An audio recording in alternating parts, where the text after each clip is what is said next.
Bill Carroll, Zinni62 Media, and working my way through my 2024-2025 watch list of players, particularly players I think are undervalued or underrated. And there's a player, well, two players, but one of whom I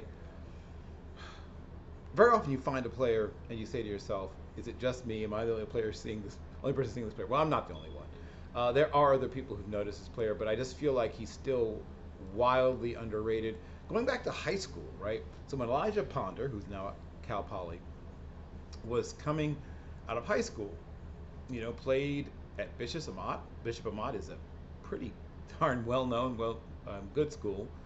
He was their most valuable lineman, and I believe the most valuable lineman of his entire conference in high school.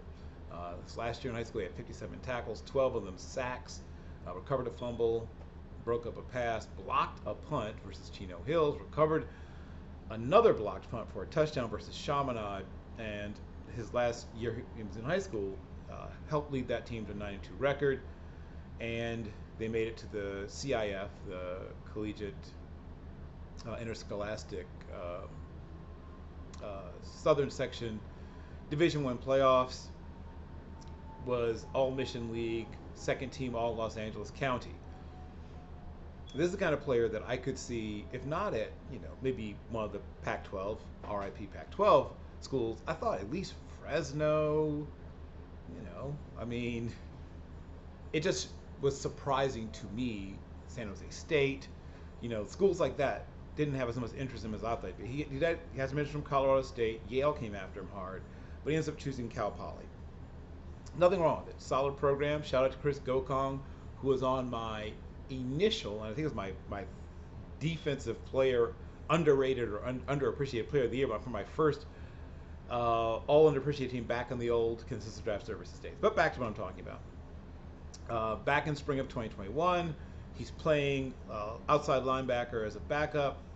Had a couple of two solo tackles, helped on another one, and played a little bit against both Southern Utah and UC Davis. And of course, obviously shortened season due to the only played three seasons anyway, 3 games anyway because of the COVID-19. Then in fall of 2021, sounds funny talking about it, but begins to really show what he can do as a redshirt freshman. Now he's playing defensive end, which is a more natural position for him. Led the team in sacks with 8. This is a guy who, had played in 3 games previously and has a demanding major. He's an architectural engineering major. So it gives you an idea of what kind of young man we're talking about also. But terrific season. Managed to rack up a couple of sacks against South Dakota, which is a really good program. 35 total tackles, 28 of them solo. That's what I love to see. That means you're getting there first. And just a terrific all-around year. Had an interception return, 75 yards for a touchdown against San Diego. Once again, up a level in competition.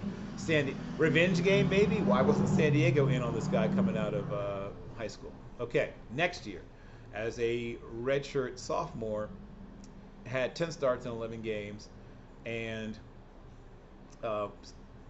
once again, not quite as explosive an announcement to what he is, but still, 24 solo tackles out of his 37 tackles, had 9 tackles against Eastern Washington, 7 of them solos. So it shows how active a guy he is, and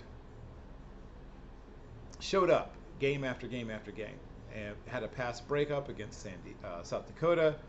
Also had 8 hurries against the quarterback. Was all Big Sky honorable mention 2 years in a row. Frankly, I think he should have been at least second team in 2021. I wouldn't say he took a step back in 2022, but it feels like teams were obviously a little more ready for him, had a better idea of who he was and what he was bringing to the table. But still had a good year, 6 tackles for loss, a couple of sacks, just a good season. But the guy that I fell hard in love with was the guy I saw when I watched Elijah Ponder on tape last year. And so, you saw a little inkling of who he was, as a freshman, then as that redshirt freshman year, boom, breaks all the way out, redshirt sophomore. I won't say a regression, just think, he's getting more schemed attention, and then that redshirt junior year, played in all 11 games, was second on the team in total tackles. 33 of them are solo, 19 assists. Once again, he's getting there first more often than not. He had 10 tackles for loss. Uh, also, sorry, 13 tackles for loss. 10 of those were sacks. In addition, forced a fumble. Once again, I don't know what it is about him in San Diego, but had 9 tackles against San Diego. Also had 3 sacks, right, against San Diego. I don't know what it is, something personal, or maybe their offensive line doesn't know what to do with it. But terrific season. Also, the first of the Cal Poly Mustangs to get to double-digit sacks since 2005. Once again, my guy Chris Gokong, right?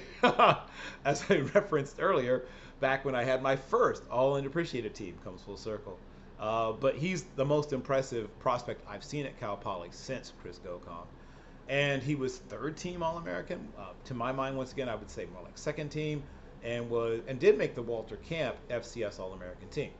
Now, on the other side of the ball, in fact, a guy trying to stop people from landing on top of quarterbacks is Jaison Williams of Youngstown State, who I first started to notice when he was blocking for Jaleel McLaughlin, when McLaughlin transferred up from Notre Dame College to Youngstown State. In 2022, he was an honorable mention All Midwest Valley Conference player. Started 10 games at right tackle. He also played guard previous to this, but he played both guard and tackle. And he's sort of a tweener because he's listed at 6'4". He's probably close, maybe 6'3 3/4, and there have been a few tackles that have played at that height, but it's rare. But he's got good feet. He's got, I'd say, slightly above average length, but good, powerful guy, terrific, particularly as a run blocker. McLaughlin averaged 104.4 yards rushing per game, at least in part due to Jaison Williams. And Jaison Williams comes back last year in his first senior season, second team all-conference, played once again 13 games, this time all at right tackle. Was considered the top I think it was their top offensive lineman for a couple years, but he played every single snap in 9 of the games in which he played, so it tells you about his conditioning. And the team as a whole allowed 18 sacks in 13 games. Mitch Davidson had a great year at quarterback, setting records for attempts, passing yardage, and pass percentage of pass completion. So Jaison Williams is a guy that might be projected to guard at the next level.